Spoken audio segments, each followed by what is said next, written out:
Good morning बच्चों।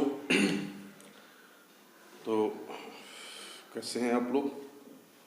चलिए भाई, कुछ शुरुआत करें आगे का प्रोग्राम। हाँ, क्यों?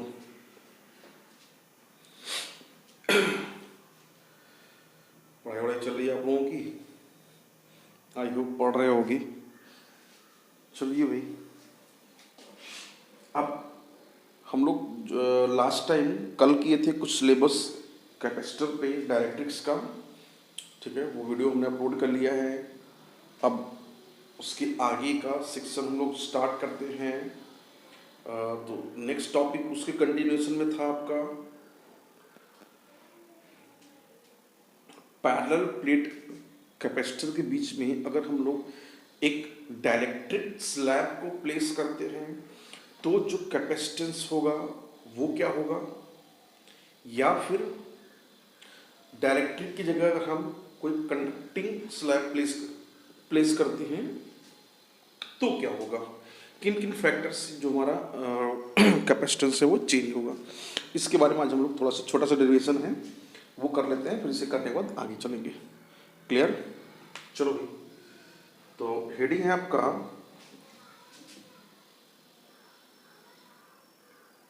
Capacitor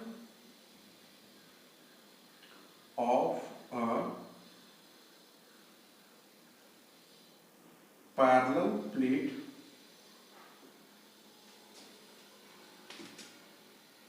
with dielectric.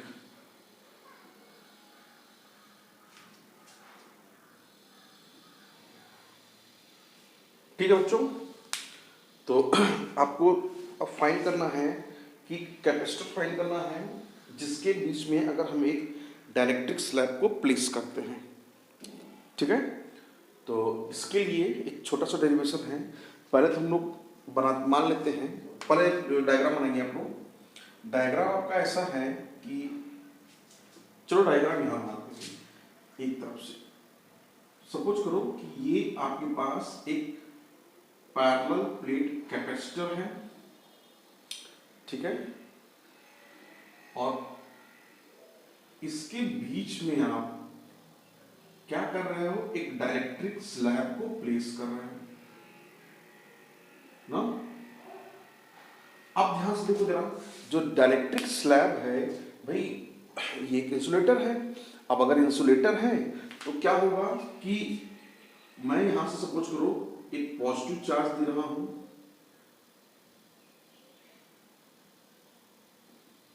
यहां पे इस प्लेट पे नेगेटिव चार्ज है। ठीक,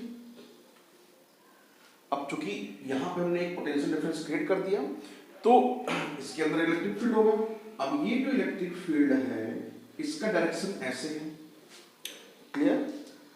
अब चूंकि ये जो है इंसुलेटिंग मटेरियल है तो भाई अगर आप यहाँ पे एक इलेक्ट्रिक फील्ड अप्लाई की हो तो इसके अंदर के जो इलेक्ट्रॉन होंगे वो पॉजिटिव चार्ज की तरफ को, पॉजिटिव प्लेट की तरफ को अट्रैक्ट होंगे, जो प्रोटॉन है वो नेगेटिव प्लेट की तरफ को। तो इस तरीके से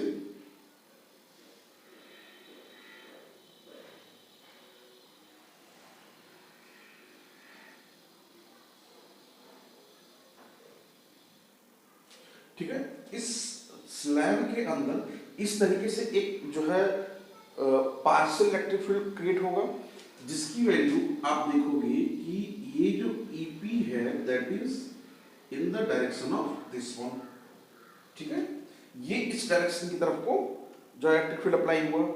अब देखो जरा कि अगर मैं, ये हमारे पास E0 है एक्सटर्नल। ठीक, अगर मैं बात करूं कि जो नेट इलेक्ट्रिक फील्ड है ये चूंकि इस डायरेक्शन में है तो अगर मैं बात करूंगा तो E net is equals to E0 minus EP। ठीक है, ये किधर होगा, इस डायरेक्शन में। यहां पे जो E0 होगा E is equals to E0 minus EP, ये कहां होगा, इस डायरेक्शन में होगा E। क्लियर? चलो भाई, अब आप देखो मुझे और इसका विड्थ मैं मान ले रहा हूं कि ये टी विड्थ है। टोटल डिस्टेंस आपके पास था डी और इसका जो विड्थ है दैट इज टी। क्लियर? तो टी विड्थ में तो भाई डाइलेक्ट्रिक प्लेस है, बाकी जो एयर फील्ड है that is D minus T. Clear? तो अब देखो, अगर मैं बात करूं कि पोटेंशियल डिफरेंस जो हमने इसके बीच में, इन दोनों प्लेट के बीच में पोटेंशियल डिफरेंस अप्लाई किया है, तो ये जो पोटेंशियल डिफरेंस होगा क्या हो जाएगा भाई, ये पोटेंशियल डिफरेंस आपके पास हो जाएगा V इक्वल्स टू E, ये यहां पे तो E नॉट प्लेस है, ठीक है, तो E naught into D minus T. ठीक है, ये जो इंटू, हाँ ये V क्या, देखो V क्या होता है आपके पास, E इंटू डी, डी मतलब कोई डिस्टेंस, तो E नॉट जो टोटल पोटेंशियल है दैट इज जो एयर के बीच में फील्ड लगा है और एयर का space D minus T, plus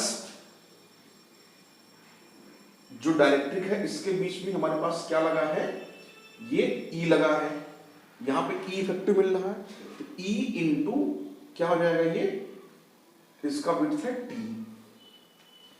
clear? इसको समझ लो भाई, ये समझ के तब नोट करो।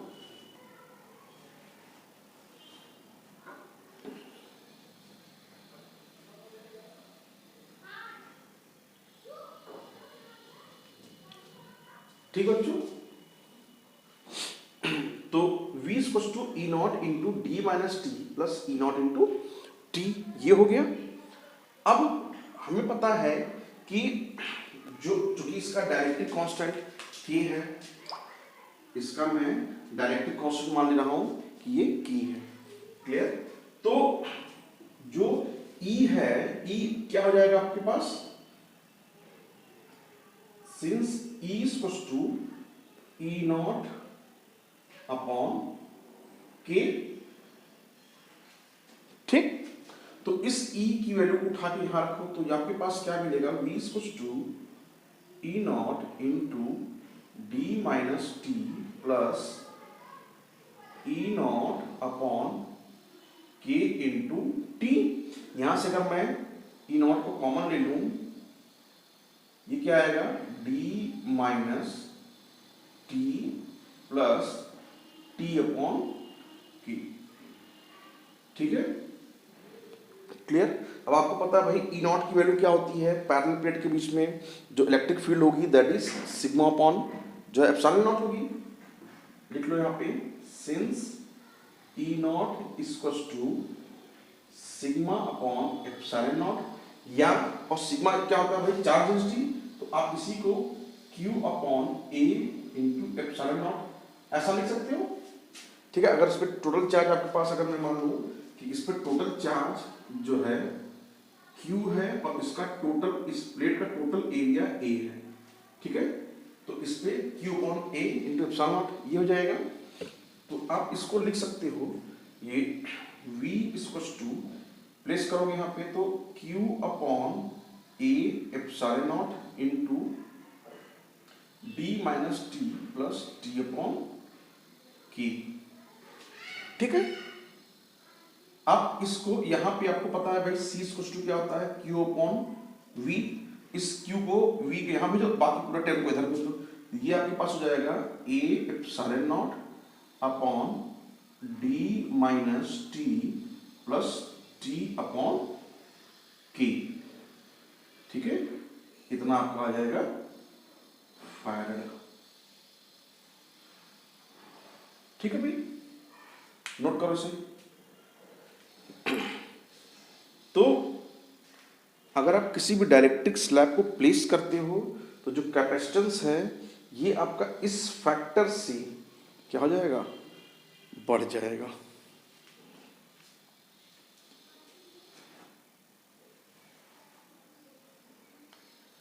नोट करो भाई,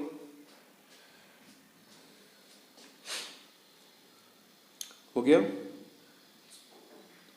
चलो इसको नोट करो। अब इसी के कंटिन्यूएशन में ये सारी चीज़ें जो है जैसे जैसे बताया हूँ उससे आप नोट कर लो। देखो अगर मैं बात करूँ कि यहाँ पे तो मैंने एक डाइलेक्ट्रिक स्लैब प्लेस किया है, ठीक। अब अगर मैं वहाँ पे डाइलेक्ट्रिक स्लैब ना रख के अगर मैं वहाँ पे क्या कर दूँ, एक कंडक्टिंग स्लैब प्लेस करूँ, तब क्या होगा ये आप लिख लो, फिर मैं इसको आगे जो है बताता हूँ। हो गया, आई होप लिख लियोगे आप लोग। इसे जो है वीडियो पॉज करके नोट कर लेना भाई, मैं इरेज कर दे रहा हूँ ना।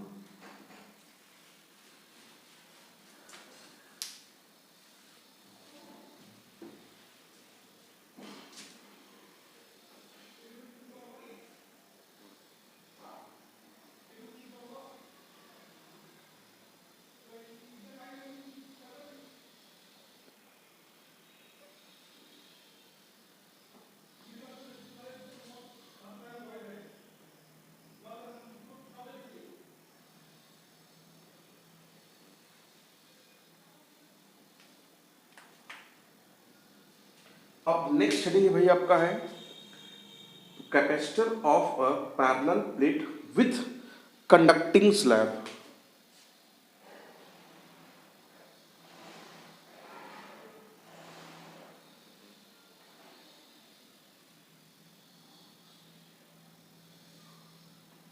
ठीक है, मैं यहाँ पे क्या कर रहा हूँ कि एक कंडक्टिंग स्लैब को प्लेस कर रहा हूँ।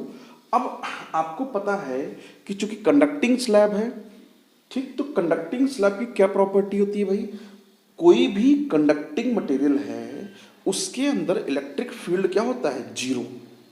क्लियर। तो यहां पे अगर मैं बात करूं तो इस पॉइंट, इस जो है इस स्लैब के अंदर जो आएगा आपका इलेक्ट्रिक फील्ड क्या होगा, जीरो हो जाएगा ना। अब चूंकि इसके अंदर इलेक्ट्रिक फील्ड जीरो है, क्लियर, तो अगर मैं इसके अक्रॉस मैं यहाँ पे दोनों पैरेलल प्लेट के बीच में अगर पोटेंशियल V अप्लाई कर रहा हूँ तो V इक्वल्स टू क्या हो जाएगा भाई, ये हो जाएगा E naught into D minus T, ये एयर के बीच का E नॉट, और प्लस कंडक्टिंग स्लैब में चूंकि E लग रहा है E इंटू टी। ठीक, अब यहां पे सिंस स्लैब इज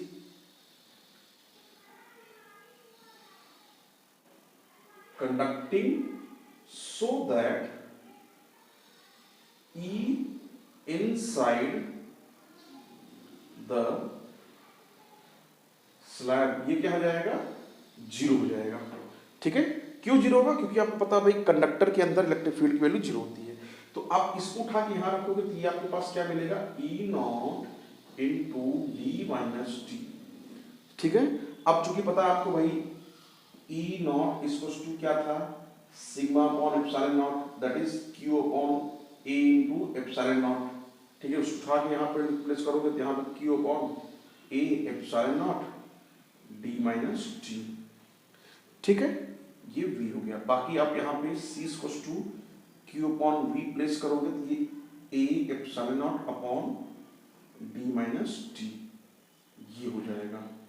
ठीक, अब अगर मैं यहाँ से D को कॉमन ले लेता हूँ तो A epsilon naught upon D into 1 minus T upon D ये हो जाएगा। ठीक है, तो अब आपको पता है भाई ये पूरा टर्म ये C नॉट इक्वल है तो C not upon 1 minus D by T by D। Clear, तो C इक्वल टू क्या हो जाएगा भाई, C not upon 1 minus T upon D, इतना फैराड। क्लियर बच्चों, ये आपका है पूरा जो है कंडक्टिंग स्लैब का डेरिवेशन।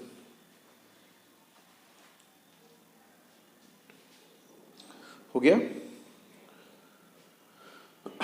तो इसको भी आप लोग नोट कर लो भाई, जैसे से मैं जो है बताता जा रहा हूँ वैसे से आप इसे नोट करता हूँ। हो गया, आई होप हो गया होगा, ऐसा कोई टफ चीज़ नहीं है आसान। तो आप देखोगे कि यहाँ पे जो ये फैक्टर है, ये फैक्टर क्या कर रहा है, ये फैक्टर भाई 1 से छोटा होगा, ठीक है, 1 छोटा होगा तो सी की वैल्यू इस फैक्टर से बढ़ जाएगी एयर के कंपेरिजन में।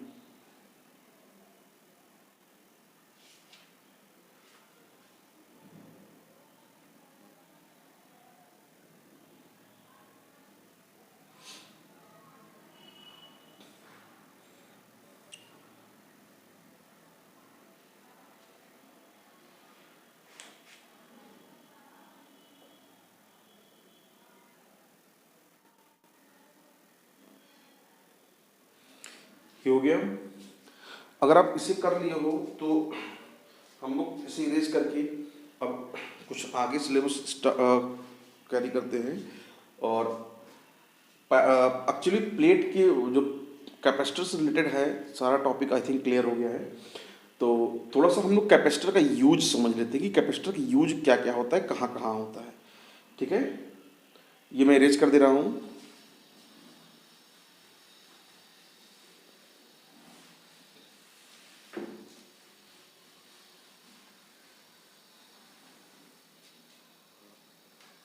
चलो भाई, uses of capacitor.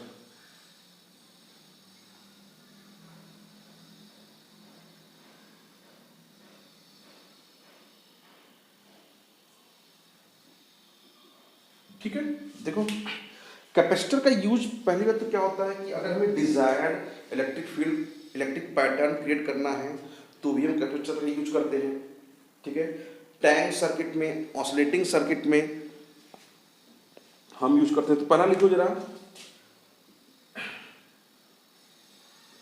To achieve desired electric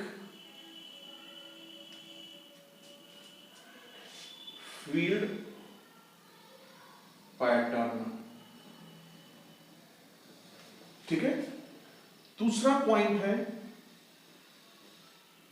in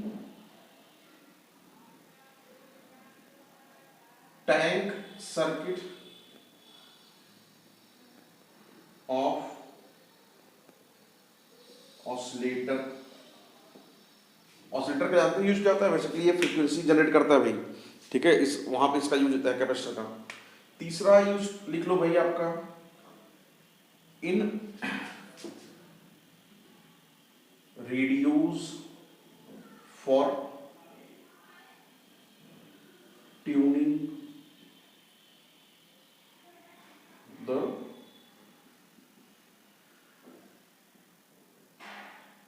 frequency. ठीक है, रेडियो में भी यूज किया जाता है। रेडियो में बेसिकली हम लोग कैपेसिटर के इम्पीडेंस को जो है चेंज करते हैं, जिससे फ्रीक्वेंसी मैच करती है और जो है वो सिग्नल वो बैंडविड्थ मिलने लगता है, फिर जो है आवाज आने लगता है हमारा। ठीक है, और in energy as well as charge storage. ठीक है, एनर्जी और चार्ज इन दोनों की स्टोरेज के लिए। ठीक है, और इस तरीके से इतना तो बहुत है। ठीक है, चाहो तो थोड़ा लिख लो, एनर्जी को भी स्टोर करने के लिए काम में आता है। और दूसरा आपका जो है पावर सप्लाई में यूज किया जाता है।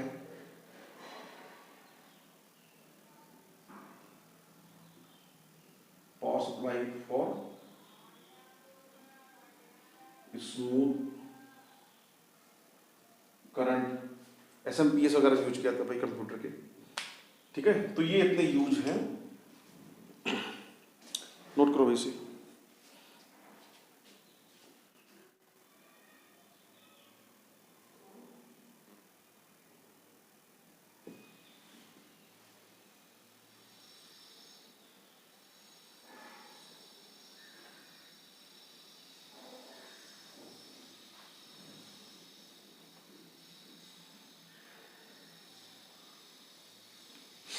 हो गया, चलो इसके बाद कुछ न्यूमेरिकल करने के लिए हमें थ्योरी की रिक्वायरमेंट पड़ेगी। अगर न्यूमेरिकल इस टाइप का आ जाए जैसे कि बैटरी कनेक्टेड है या बैटरी डिसकनेक्टेड है, तब हम डायरेक्ट्रिक स्लैब को क्या कराएं, प्लेस कराएं, या फिर जो है इस तरीके से बैटरी कनेक्ट डिसकनेक्टेड है तब हम अगर डायरेक्ट्रिक स्लैब को प्लेस कराते हैं तो क्या इफेक्ट पड़ेगा, जैसे पोटेंशियल है, फील्ड है, कैपेसिटेंस है, एनर्जी है, इन सब पे क्या फ़र्क पड़ेगा। या अगर बैटरी को मैंने कनेक्टेड रखा, उसके बाद में अगर प्लेस करा रहा हूँ जो है डायरेक्ट्रिक स्लैब को, तब क्या क्या चेंज आएगा। ठीक है, उसके बारे में थोड़ा सा समझ लेते हैं, ये आप लोग जो है नोट कर लीजिएगा।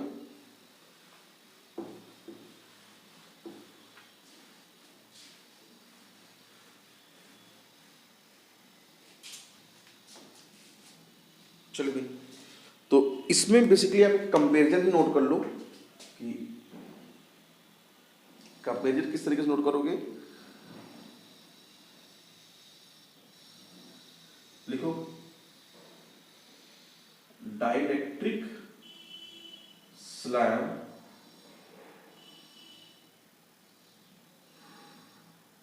insertion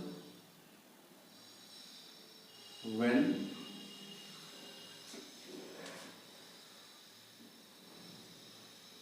battery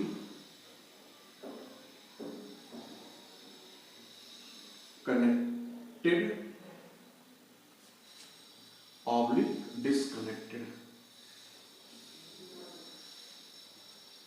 ठीक है, ये एक हेडिंग है।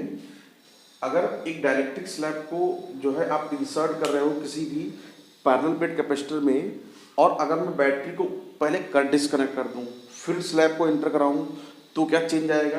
तो लिख लो ड्यूरिंग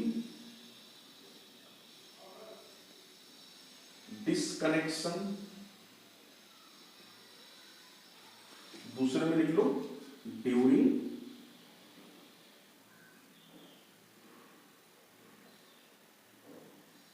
कनेक्शन। ठीक है, इस तरीके से आप जो है एक पूरा चार्ट बना लो। तो अगर हम स्लैब को इंसर्ट कर रहे हैं पैरेलल प्लेट के अंदर, जब वो डिस्कनेक्टेड है तब, अब ध्यान दो जरा, अगर डिस्कनेक्टेड होगा तो, और डिस्कनेक्टेड होगा तो भाई चार्ज तो वो फिक्स स्टोर किया रहेगा। तो पहला क्या हो जाएगा कि चार्ज कांस्टेंट। ठीक है, यहां पे चार्ज क्या हो जाएगा आपका, कांस्टेंट होगा। क्यों कांस्टेंट होगा, क्योंकि हमने बैटरी को क्या किया, डिस्कनेक्ट कर दिया। अब वो एक्स्ट्रा चार्ज तो होल्ड ले नहीं पाएगा। बट यहाँ पे कनेक्शन के दौरान अगर कनेक्टेड होगा तो भाई हम स्लैब को इंसर्ट कराएंगे, तो स्लैब भी क्या करता है, स्लैब आपको जो है कैपेसिटी बढ़ाता है। कैपेसिटी कैसे बढ़ाएगा, वो भी कुछ अपने अंदर चार्ज स्टोर कर लेगा। जब चार्ज अपने अंदर स्टोर करेगा तो क्या होगा, ये इसमें चार्ज आपका इंक्रीज कर जाएगा। इसमें क्या हो जाएगा भाई, दूसरे में charge increases by C by Q equals to K times of Q not. ठीक, अगर मैं इनिशियली Q नॉट चार्ज मान लूँ और डायलेक्ट्रिक स्लैब का जो है कांस्टेंट K मान लूँ, तो क्या हो जाएगा कि वो K टाइम्स जो है इंक्रीज कर जाएगा। क्लियर।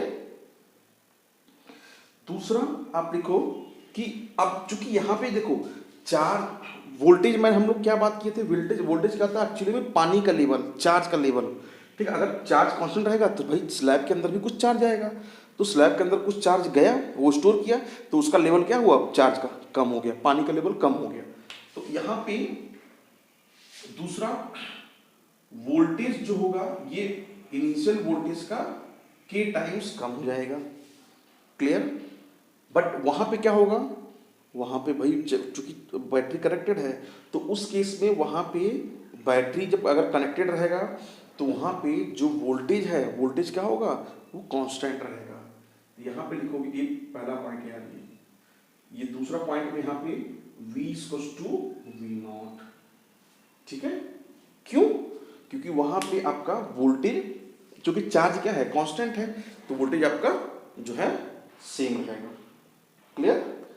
अब देखो यहाँ पे जो वोल्टेज अगर आपका के फैक्टर से कम हो रहा है और v इक्वल टू क्या होता है ए इंटू डी, अगर v कम हो रहा है के 1/के फैक्टर से तो इलेक्ट्रोस्टैटिक फील्ड भी ए के से ही कम होगा। तो यहाँ पे जो E होगा that is E not by के। ठीक, बट वहां पे क्या हो जाएगा भाई, यहाँ पे आपका जो E है, ठीक है, E आपका कांस्टेंट रहेगा। क्यों कांस्टेंट रहेगा? क्योंकि ये V कांस्टेंट है। तो E equal to E naught रहेगा। क्लियर? नेक्स्ट है भाई आपका कि कैपेसिटेंस, चूंकि यहां पे कैपेसिटेंस क्या हो रहा है, कैपेसिटेंस आपका सी फैक्टर से जो है बढ़ जाएगा, यहां भी बढ़ेगा और वहां भी बढ़ेगा। क्यों बढ़ेगा भाई? क्योंकि हम एक जो है स्लैब इंसर्ट किए, तो सी इक्वल टू के टाइम्स ऑफ सी नॉट, यहां पे भी सी इक्वल टू के टाइम्स ऑफ सी नॉट। ठीक, ये इतना हो गया आपका ना। नेक्स्ट पॉइंट अगर आप लिखना चाहो तो नेक्स्ट पॉइंट आपका है जो एनर्जी है, एनर्जी यहाँ पे जो है क्योंकि चार्ज कांस्टेंट था तो एनर्जी आपके पास क्या हो जाएगा, के टाइम्स घटेगा, बट यहाँ पे आपका एनर्जी के टाइम्स बढ़ जाएगा। क्लियर? क्यों बढ़ जाएगा? क्योंकि भाई वहां पे हमारा बैटरी कनेक्टेड है। ठीक है, ये आप नोट कर देना।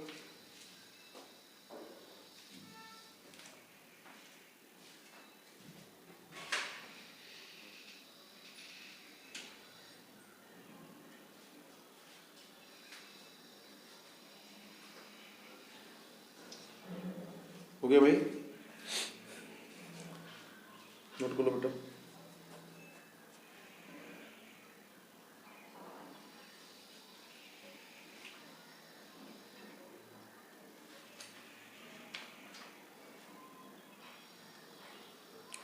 हो गया? चलिए, तो इसको मैं इरेज कर दे रहा हूँ और अब इस पर कुछ छोटे छोटे क्वेश्चंस भाई करा ले। ये आई होप आप लोग जो है नोट कर लिए होगे। इन सब इसका यूज बहुत जो है रहेगा अगर आप जो है क्वेश्चन करोगे। ठीक है, चलो इरेज कर रहा हूँ, आप लोग वीडियो पॉज करके नोट कर लो भाई।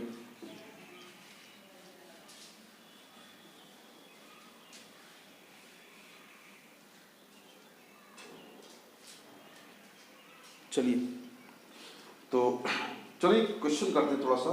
एक छोटा सा क्वेश्चन है। क्वेश्चन आपका है कि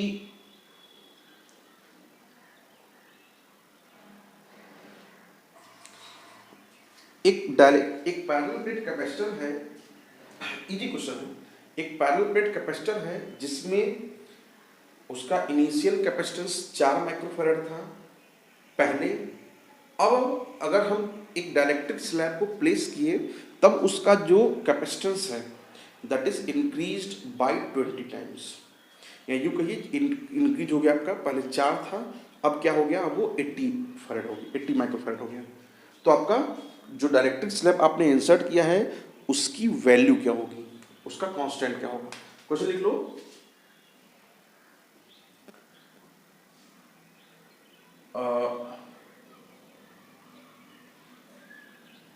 पैरेलल प्लेट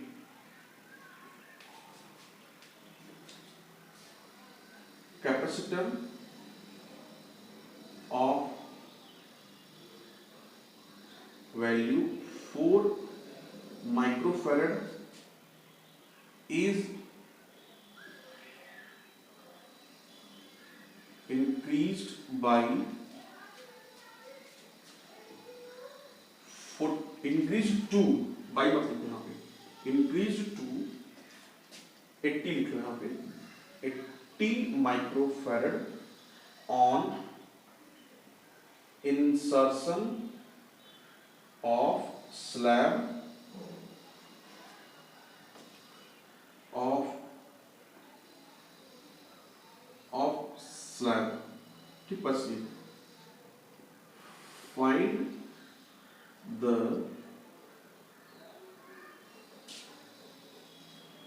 dielectric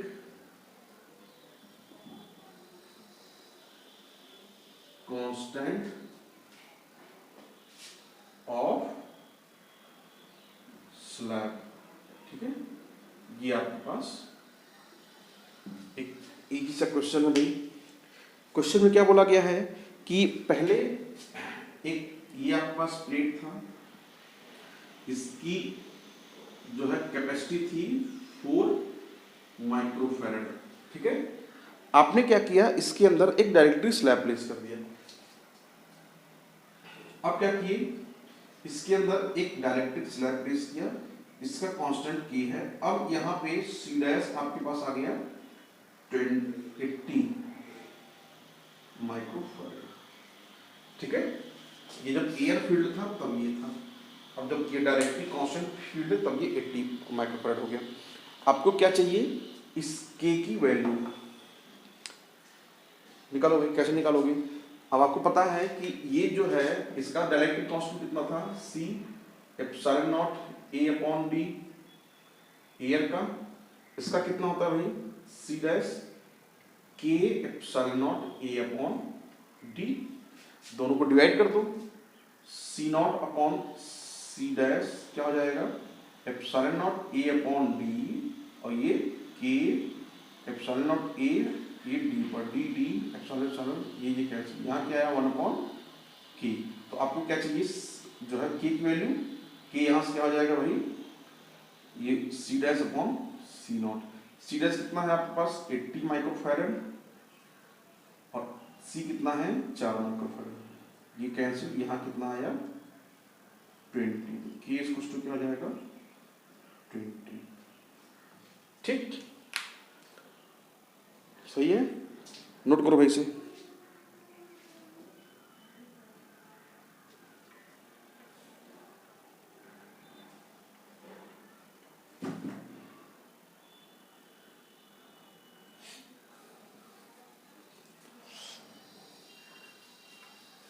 चलो भाई, हो गया, नोट करो भाई फटाफट से, नोट करो, आगे चलो।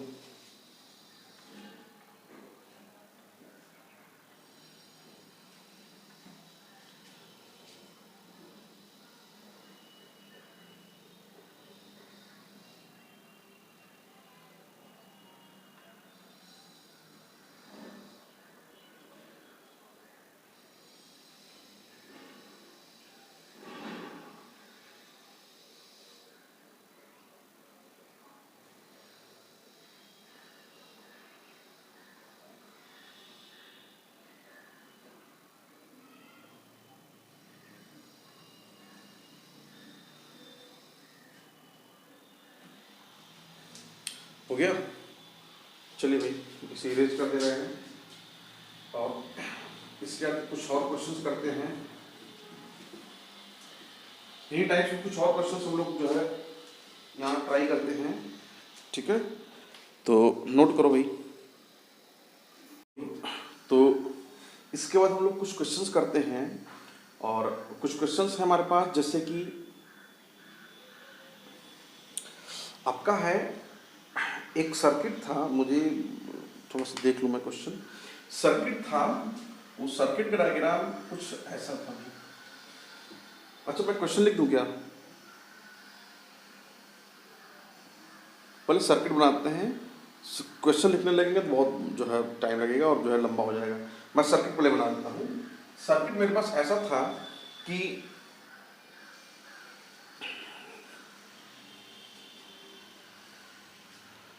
एक सर्किट है जो कि मान लो यहाँ एक बैटरी लगी हुई है 6 वोल्ट का, एक कैपेसिटर लगा हुआ है यहाँ पे 1 माइक्रोफैरड। ठीक, ये स्विच है, स्विच से फर्दर एक माइक्रोफैरड का कैपेसिटर और लगा हुआ है, ये स्विच ऐसे ना। क्वेश्चन में ऐसे है कि जब बोला क्या गया है,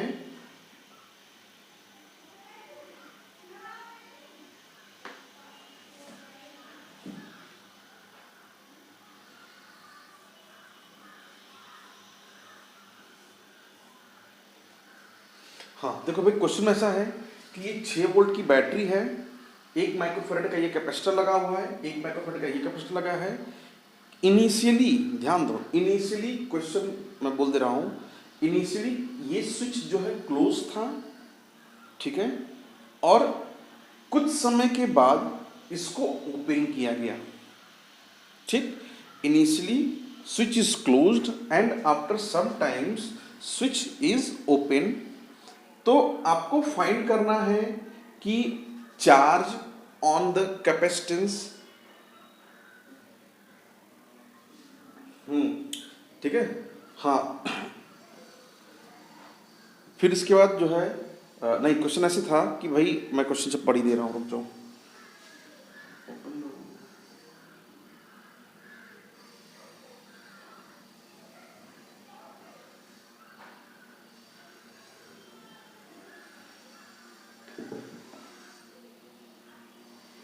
ऐसा है भाई, क्वेश्चन आप लोग लिख ही लो, नहीं तो क्योंकि क्वेश्चन थोड़ा सा बड़ा है, मैं इसे जो है लिखवा दे रहा हूँ क्वेश्चन को, नहीं तो फिर जो है कंफ्यूजन होगा ना। क्वेश्चन था आपका, ये सर्किट डायग्राम है, ऐसा लिखो, initially switch is closed after some time switch is open, clear, and a dielectric material of K is equals to 3 placed, यहां देखो ये इसकी वैल्यू है भाई, ये C1 आपका लगा हुआ है, ये C2 आपका लगा हुआ है ना, इज प्लेस्ड बिटवीन C2, ठीक है, C2 के बीच में एक डाइलेक्ट्रिक प्लेस किया गया। अब उन्होंने बोला कि हाउ विल, पार्ट है पहला, हाउ विल द चार्ज, पहले पार्ट में है how will the charge, second part में है पोटेंशियल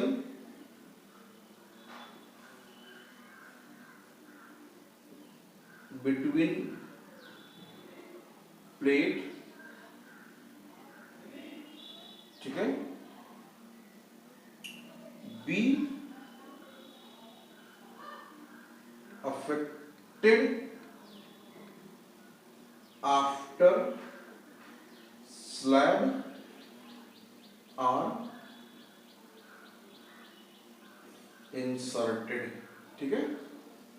इतना बड़ा तो क्वेश्चन हो गया, पूरे जो है बोर्ड में तो क्वेश्चन ही भर गया, क्या इसे इरेज करना पड़ेगा भाई सॉल्व करने के लिए ना। चलो आप लोग ट्राई करोगे। क्वेश्चन क्या था भाई कि सर्किट था, ठीक है, ठीक है भाई, ये इतना हो गया। तो आपको पहले क्या करना है, दोनों में how will the charge and potential between plate be affected after slab are inserted, इस तरीके से आपको निकालना है। तो पहले हम देख ले कि पहले भाई चार्ज क्या था। आपको पता है भाई, अगर ये स्विच क्लोज होगा, ठीक है, अगर स्विच क्लोज है तो इफ स्विच क्लोज्ड, अगर स्विच क्लोज होगा तो पोटेंशियल भाई क्या, वोल्टेज दोनों के बीच में पैरेलल है, जो वोल्टेज सेम होगा। तो आपके पास Q1 क्या आ जाएगा, Q1 आपके पास आ जाएगा 6 × 1 माइक्रो बराबर ये 6 माइक्रो कूलम। Q2 क्या आ जाएगा, ये भी 6 इंटू 1 माइक्रो, मतलब कि ये भी 6 माइक्रो कूलम। ठीक, तो जब स्विच क्लोज है तो उस केस में दोनों पे चार्ज का अमाउंट इतना है, इतना क्लियर है। ठीक है, अब चूंकि चार्ज भाई दोनों पे हमारे पास 6 वोल्ट दिया गया है, सॉरी चार्ज हमारे पास दोनों पे 6 माइक्रो कूलम है। अब अगर मैं बात करूंगा कि जब ये ओपन हुआ, ठीक है, ओपन हुआ और हमने वहां पे एक स्लैब को प्लेस किया, ठीक है भाई, जिसका डायरेक्ट्रिक कांस्टेंट है 3 ना। उस केस में ध्यान दो, अब मैं इसको अगर यहां पे ओपन कर दिया हूं और मैं यहां पे फर्दर एक स्लैब को प्लेस कर रहा हूं जिसका कांस्टेंट है 3। ठीक, अब अगर इसको ओपन कर दूंगा तो भाई और प्लेस करूंगा तो फर्दर यहां पे तो चार्ज जाएगा नहीं। जब यहां पे चार्ज जाएगा नहीं, उस केस में भाई इसके क्रॉस चार्ज कितना होगा, ये तो हमारे पास क्या है, इसके साथ पैरेलल बना रहा है, तो यहाँ पे हमारे पास जो है 6, इसके क्रॉस जो है 6 वोल्ट लग रहा है, लेकिन इसके क्रॉस क्या हो जाएगा, अब यहाँ पे डिसकनेक्शन के बाद स्लैब में जो है चार्ज का अमाउंट घटेगा, बिल्कुल नहीं, जो है टोटल चार्ज हमारे पास कांस्टेंट रहेगा यहाँ पे। तो यहाँ पे तो आप after this connection off switch, ठीक है, Q1 क्या हो जाएगा यहाँ पे, वही चीज 6 माइक्रो कूलम, ठीक है, एंड V1 क्या हो जाएगा इसके क्रॉस 6 वोल्ट, ठीक है। बट Q2 क्या हो जाएगा, Q2 तो भाई चूंकि हमारे पास क्या है, ये तो टोटल 6 ही माइक्रो कूलम था, ठीक है। अब अगर मैं यहाँ पे डायरेक्टेड स्लैब प्लेस करूंगा तो इसका जो कैपेसिटेंस है वो कैपेसिटेंस क्या हो जाएगा, बढ़ जाएगा k टाइम्स। देखो तो आपके पास C2 डैश क्या हो जाएगा उस टाइम पे, C मतलब k टाइम्स ऑफ C2, मतलब कि 3 टाइम्स ऑफ ये कितना था 1, तो अब ये C2 की वैल्यू क्या हो जाएगी 3 माइक्रो फैराड। अब अगर 3 माइक्रो फैराड वहां हो जाएगा और चार्ज हमारे पास इतना ही है, तो यहाँ पे V2 क्या हो जाएगा, इस केस में V2 आपके पास हो जाएगा Q2 बाई कितना C2 डैश। अभी ये जाएगा 6 micro coulomb upon 3 micro farad, ये कैंसिल होगा कि यहाँ पे क्या आएगा 2 वोल्ट, ठीक है भाई, उसे लिख लो। इस तरीके से वहां पे हमारे पास जो चार्ज का अमाउंट होगा दैट इज कितना हो जाएगा 2 वोल्ट। क्लियर, देखो भाई उसे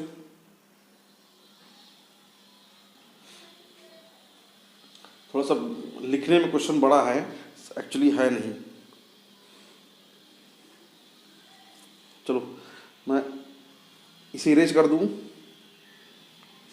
आप लोग जो है क्वेश्चन को समझ के तब लिखना हुई। मैं इरेज कर दे रहा हूं, दूसरा क्वेश्चन लिख रहा हूं।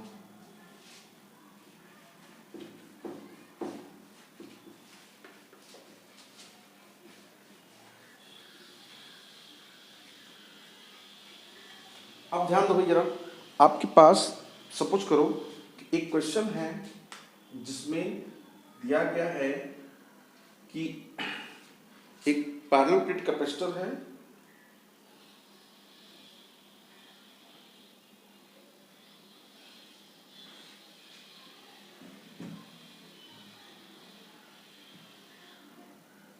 हाँ दिया गया है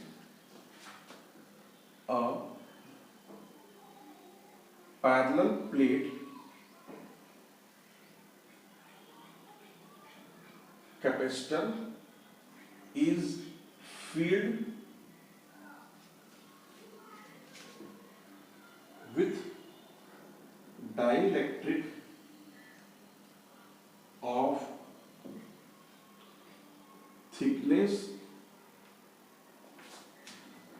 T equals to 3 mm, ठीक है, एंड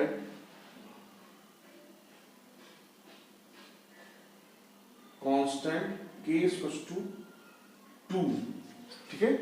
3 mm थिकनेस दिया गया है, कांस्टेंट K है आपके पास 2, और उसका एरिया आपके पास है, and area A equals to जो है 2 सेंटीमीटर स्क्वायर। क्लियर?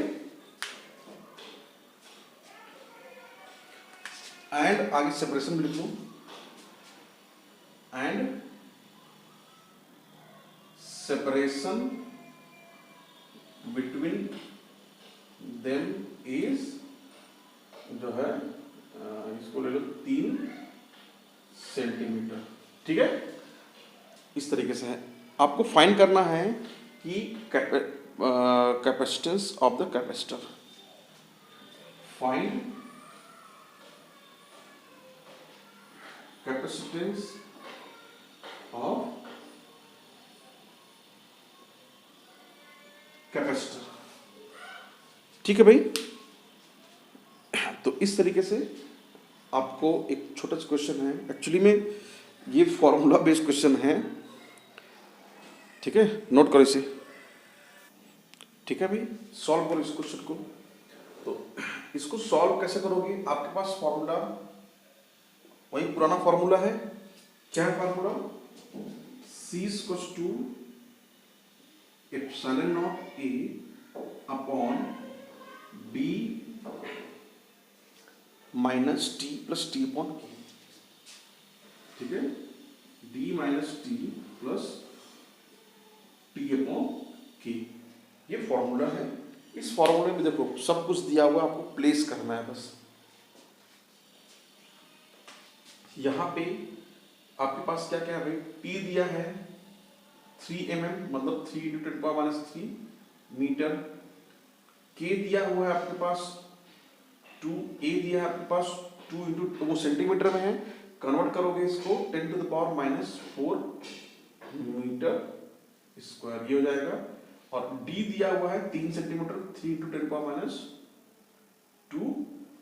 मीटर, ठीक है, ये हो जाएगा। इन सबको उठाकर वहां रखोगे, C आपके पास 8.86 10⁻12, A आपके पास है ये 2 × 10⁻⁴, D आपके पास 3 है 3 × 10⁻², और T आपके पास पॉइंट, इसको हम 0.3 भी लिख सकते हैं, इसको आप यहाँ पे पॉइंट कर दोगे तो ये 2 हो जाएगा, 0.3 × 10⁻², और T वही चीज 0.3 × 10⁻² अपॉन इसकी वैल्यू की वैल्यू 3, सॉरी की वैल्यू 2 है,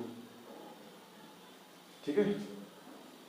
अच्छा K को मैं 3 ले लूँ क्या यार, सुनो मैं K को 3 ले लेता हूँ ताकि कैलकुलेशन आसानी हो जाएगी। ये K को 3 ले लो आप, ठीक हो, ये 3 ले लोगे, थोड़ा सा कैलकुलेशन आसान हो जाएगा, और कुछ नहीं। सॉल्व करो इसको सॉल्व कर लेना आप लोग, ठीक है। हम लोग कुछ और क्वेश्चन कर लेते हैं, आप लोग इसे सॉल्व कर लेना, बाकी कैलकुलेशन ही तो है, इतना जो भी आएगा ये फैरड हो जाएगा, ठीक। चलो नेक्स्ट क्वेश्चन लिखो।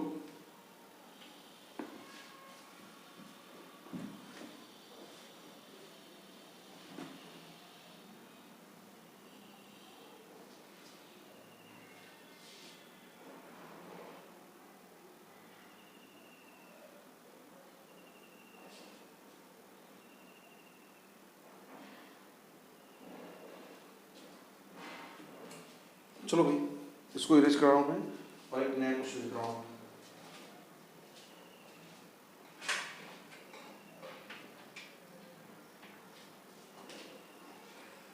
क्वेश्चन है आपके पास ऐसे,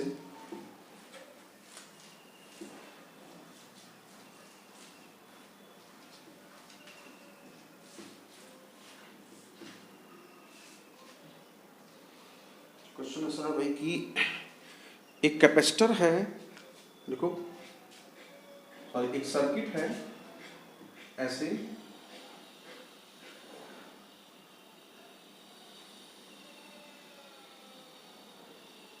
ये सर्किट है X, ये सर्किट है Y, ठीक।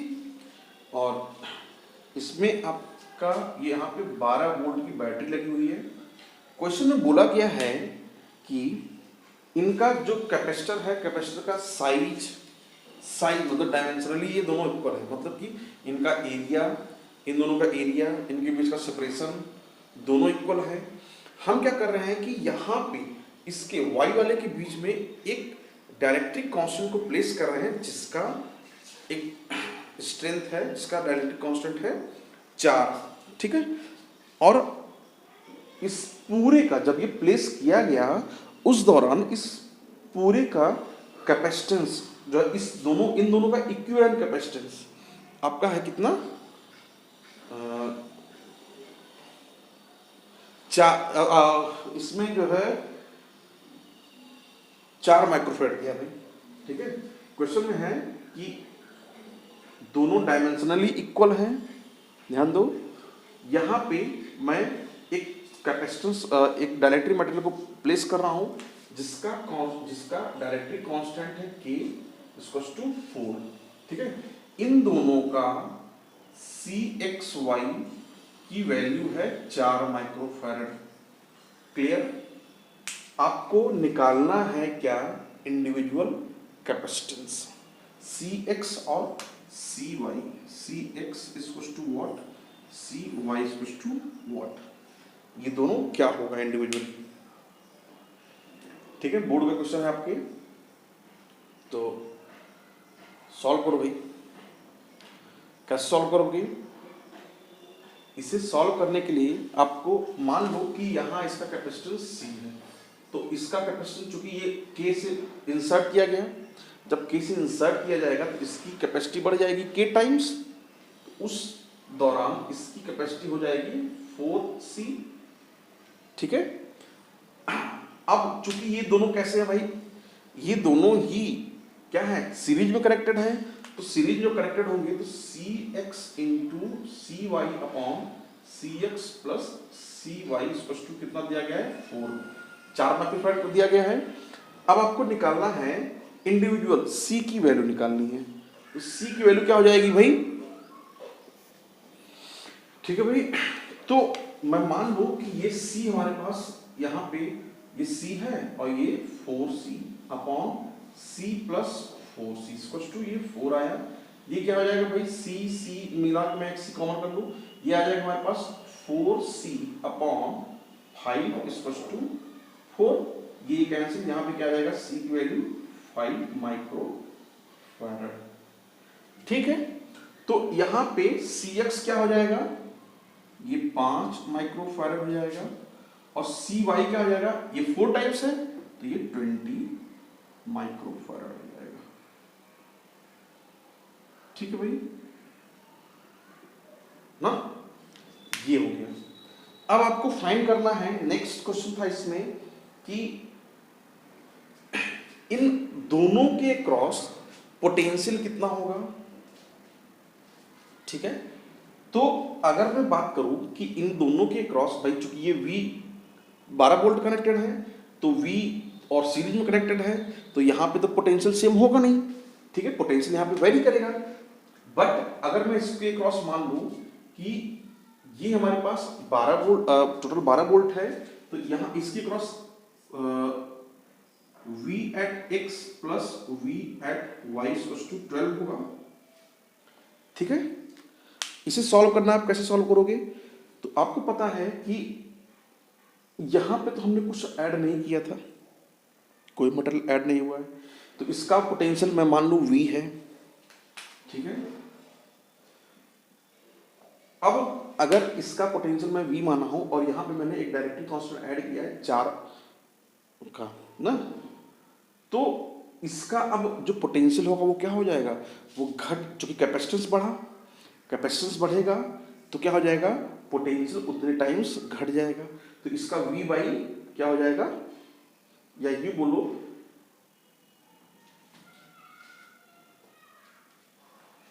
ये आपके पास,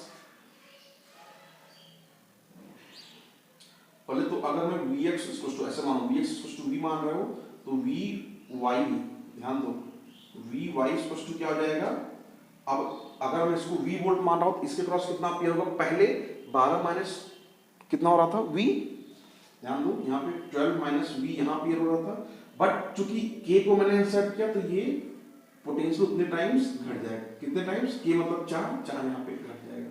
अब ध्यान दो जरा, अब इसके cross v plus 12 minus V upon 4 equal to कितना होना चाहिए? 12।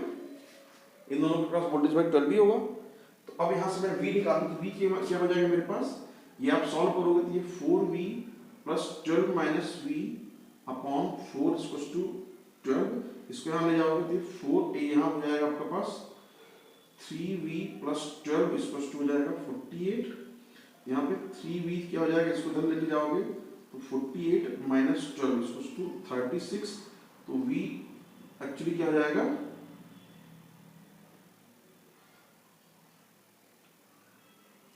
कुछ गड़बड़ी हो रहा है क्या भाई? ठीक है, ये कुछ करेक्शन होगा, ध्यान दो जरा। इसमें हम इस तरीके से नहीं लेंगे, ठीक है। हाँ ये बात अलग है, ये हम यहाँ पे कुछ जो है कैलकुलेशन मिस्टेक है भाई, देखता हूँ मैं। हाँ यार ये तो वही था ना, इसके क्रॉस में वही कॉन्सेप्ट लगाना था। यहाँ पे ये चूंकि ये v है, ध्यान दो कि यहाँ v आया है, तो यहाँ पे ये क्या हो जाएगा? v/4 इक्वल टू 12, ठीक है। तो यहाँ पे हमारे पास 5v/4 इक्वल टू 12 होगा। तो ये आपके पास v इक्वल टू क्या हो जाएगा? 48/5 ये जाएगा 9.6, ठीक है, वोल्ट। ध्यान दो, तो ये v इक्वल टू आपके पास हो जाएगा, एक्चुअली ये vx इक्वल टू 9.6 वोल्ट ये हो जाएगा। और बाकी बचेगा यहाँ पे, तो vy क्या हो जाएगा? 12 माइनस 9.6 ये हो जाएगा आपके पास 2.4 वोल्ट, ठीक है, ये बनेगा ना। तो इसके क्रॉस 2.4 वोल्ट हो जाएगा और इसके क्रॉस 9.6 वोल्ट होगा, तब जाके यही 12 वोल्ट ही डिवाइड होगा दोनों में, ठीक है। चलो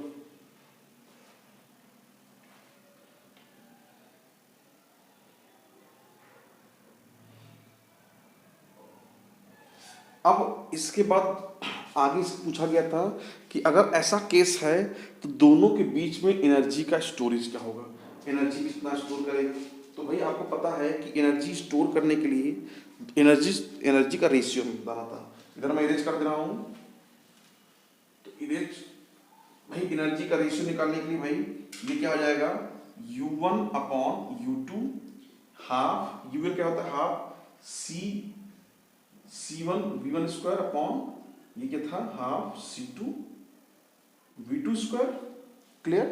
आपको पता है कि यहाँ पे C1 की वैल्यू अगर मैं इसको C मान लेता हूँ तो ये हमारे पास 4C रहता है।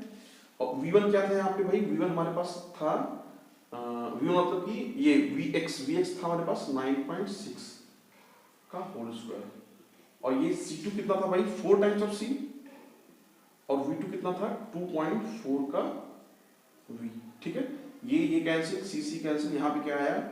1/4। इसको मैं दोनों स्क्वायर है तो 9.6 अपॉन 2.4 ये कर दूं तो ये 1 जा, ये 4 जा, ठीक है। तो ये क्या आ जाएगा? 4 का स्क्वायर जो है 16/4 मतलब कि ये 4/1, तो ये जाएगा 4/1।